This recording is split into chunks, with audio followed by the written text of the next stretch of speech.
नमस्कार। जैसे lower body की स्ट्रेंथनिंग की हम बात करते हैं तो उसमें बहुत इंपॉर्टेंट जो एक एक्सरसाइज है वो है स्क्वाट्स। अभी स्क्वाट्स कैसा है कि अगर हम रेगुलर तरीके से करने की कोशिश करते हैं तो वो थोड़ा सा डिफिकल्ट हो जाता है। तो इसके लिए हम एक मॉडिफाइड और सिंप्लीफाइड वर्जन जो कर सकते हैं वो है सिट इन चेयर।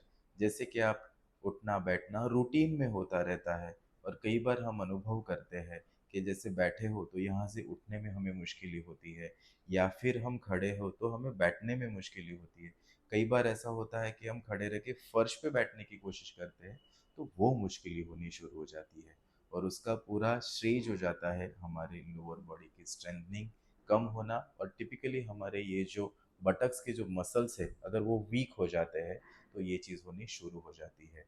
और एक चीज़ बहुत इंपॉर्टेंट जो स्टडीज़ भी कहता है कि एजिंग के साथ यानी कि आफ्टर द एज ऑफ 40 आपके मसल्स टिश्यू जो होते हैं वो वीक होने शुरू हो जाते हैं, वो उसकी पावर लूज करने शुरू हो जाते हैं, उसका मास करना शुरू हो जाते हैं।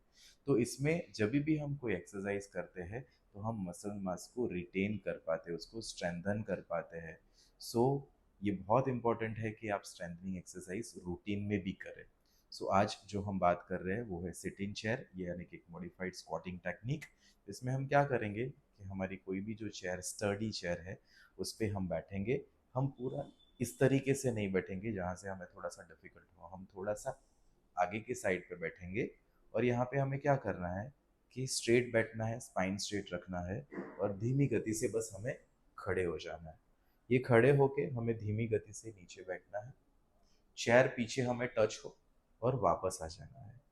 नीचे जाएंगे हम, चेयर को टच करेंगे और वापस आ जाएंगे। थोड़ा हम इस तरीके से भी कर सकते हैं कि हम गए पीछे, हम बैठे और थोड़ा सा पॉज लेने के बाद फिर खड़े हो जाएंगे। धीमी गति से नीचे गए, चेयर पे हमने रेस्ट किया और वापस खड़े हो गए।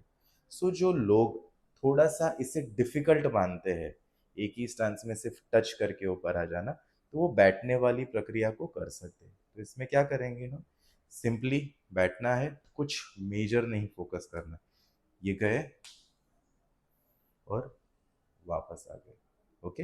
अब ये करते वक्त हम क्या करेंगे कि हम जब सांस छोड़ते हैं तब ऊपर जाएंगे और जब हम बैठते हैं तो सांस को हम लेंगे, कुछ इस तरीके से।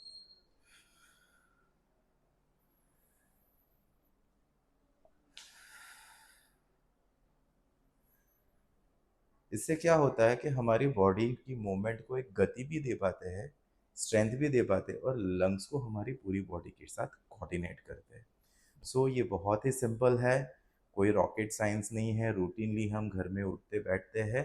बस थोड़ा सा हमें माइंडफुल बैठने की टेक्निक को हमें अपनाना है, जिससे हम हमारे ग्लूटियस मसल्स यानी कि बटक्स के मसल्स को स्ट्रॉन्ग करें और हमारी जो थोड़ी इंस्टेबिलिटी होती है बैठने में, खड़े होने में, उसे हम दूर कर सकें। नमस्कार।